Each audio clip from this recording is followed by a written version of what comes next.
අහනද කොහොමද? දැන් මොකද වෙන්නේ මේ ඔබතුමාලගේ නිෂ්පාදන දිවිස? අපි මේ වෙනකොටත් ඉතාමත් සාර්ථකව ප්‍රාදේශ සභා මැතිවරණයෙන් පස්සේ මම හිතන්නේ පළාත් පාලන ආයතනවල වැඩ කටයුතු ක්‍රියාත්මක වන ආකාරය පිළිබඳව සහ පක්ෂයක් විදිහට අපි එක් බලාත් පාලන බල සීමාවන් තුල අපේ හැසිරීම කොයි විදිහට විය යුතුයිද, අපේ දායකත්වයේ කොයි විදිහට විය යුතුයිද, ඒ වගේම ජනතාවගේ ඇත්ත ප්‍රශ්න. දැන් මේ වෙනකොට මේ ආණ්ඩුව සියලුම ජනතාවගේ සැබෑ ප්‍රශ්න යට ගහමින් ඉන්නවා. දැන් පොහොර ප්‍රශ්නේ. ගොවි ජනතාවගේ කර උඩින් පාර්ලිමේන්තුවට ආවේ මේ ආණ්ඩුව. ගෝඨාභය රාජපක්ෂ මහත්තයාගේ කාබනික පොහොර වැඩසටහන කේන්ද්‍ර කරගෙන අරගල පටන් ගත්තේ. දැන් අද ගොවියට දෙන පොහොර ටිකවත් ප්‍රමිතියට නැහැ.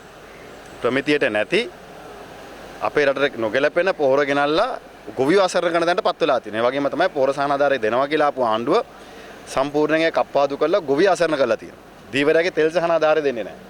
මම දැක්කා දකුණු පළාතේ මේ වෙනකොටත් සංචාරක ව්‍යාපාරයේ නියැලෙන අයගේ ඉදිකිරීම ඉතාමත් අසාධාරණ විදියට ආණ්ඩුව ක්‍රියාත්මක වෙනවා. එයාට අහුම්කම් දෙන්නෙත් නැහැ, විකල්ප දෙන්නෙත් නැහැ. අනවසර ඉදිකිරීමක් පිළිබඳව ආණ්ඩුව තීන්දුවක් ගත්තට කමක් නැහැ නීති අනුකූලව. හැබැයි එයාට අහුම්කම් දෙන්න ඕනේ. එයාට විසඳුමක් දෙන්න ඕනේ. එයා තමයි මේ රටේ සංචාරක ව්‍යාපාරයේ ඩොලර් ටික ගේන්නේ. දැන් එක පැත්තකින් මැද පෙරදිග යුද්ධ එක්ක ඇති වෙලා තියෙන තත්ත්ව එක්ක මැද පෙරදිගෙන් අපිට ආදායම අඩු වුණොත්, අනිත් පැත්තෙන් සංචාරක ව්‍යාපාරයම් හානියක් සිද්ධ වුණොත්, දැන් අපේ රටක් විදිහට මේකට මුහුණ දෙන්නේ කොහොමද? ඒ පිළිබඳව කිසිම සැලැස්මක් මේ ආණ්ඩුවට නැහැ. ඒ වගේම ජනතාවගේ ඇත්ත ප්‍රශ්න යට ගහනවා. ජීවන වියදම ගැන කතා කරන්නේ නැහැ. දැන් ලුණුත් හරි හාලුත් හරි නේ මාෆියා නවත්තනවා කියලා නෑ ආවේ. දැන් අලුතෙන් ලුණු මාෆියාවක් හදලා තිනවා පිටරටින් ගේන්න, හාල් මාෆියාවක් හදලා තිනවා පිටරටින් ගේන්න. කන්ටේනර් එළියට යනවා, නිලධාරිය ඇවිල්ලා ඒක ආරක්ෂා කරනවා. නෑ එහෙම එකක් උනේ නෑ කියලා ජනාධිපතියට පත් කරපු කොමිසමෙන් කියනවා නෑ. ඒ අවුප එක වැරදි කියලා. ජනාධිපති සමාව දෙනවා, ජනාධිපති ලේකම් හැංගෙනවා, අධිකරණ ලේකම් හැංගෙනවා, බන්ධනාගාර කොමසාරි සිරේ යනවා. මේක තමයි මේ ආණ්ඩුව ජනතාවගේ ඇත්ත ප්‍රශ්න යට ගහලා ආණ්ඩුවේ නොහැකියාව මර්ධනයෙන් හංගන්න හඬ උත්සාහ කරනවා. ඒ වගේම පහුගිය කාල සමය තුළ දිගටම හිටපු ඇමතිවරුන්ට සහ ඩබ්ලිව් ටීවීට නඩුවට එනවා. ඔබතුමාලා මොකද මේක? මේ බහුතරයක් පරීක්ෂණ කටයුතු යහපාලන ආණ්ඩුව කාලේ පටන් ගත්තා ඒවා. මම දැක්කා යහපාලන ආණ්ඩුව කාලේ දූෂණ මර්ධනයේ හිටපු ප්‍රධාන මහත්තයා තමයි දැන් පොලිසිය බාර ඇමතිවරයා. හරි ඒ දීමනා පඩි ගත්තේ නැහැ, දීමනා ගත්තා කියලා කිව්වේ.